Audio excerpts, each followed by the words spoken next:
প্রশ্ন করলাম কে আওয়াজটা দিলেন? গায়বী আওয়াজ এসে গেল, আনা রব্বুক, আমি তোর রব, আমি তোর মালিক।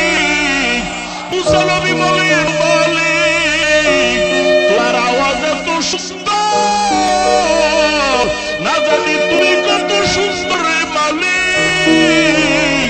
তোমার কুদরতি আওয়াজ এত সুন্দর, না জানি তুমি কত সুন্দর।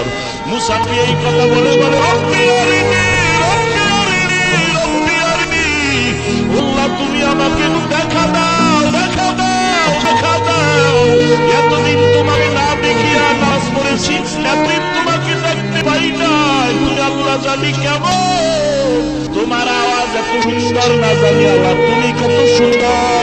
আল্লাহ বলেন লান্তারানি, আমাকে দেখতে পারবি না রে মুসা, কারণ আমার দেখার মতো যেই পাওয়ার লাগবে সেই পাওয়ার তোমার মধ্যে নাই। ও বান্দা, যদি আমি আল্লাহকে দেখতে চাও, আমি মাওলার দেওয়া পাওয়া ছাড়া দেখতে পাবা না। এর উম্মতের দল টুপিটা মাথায় দিয়ে আল্লাহর মুহাব্বতের আদর্শের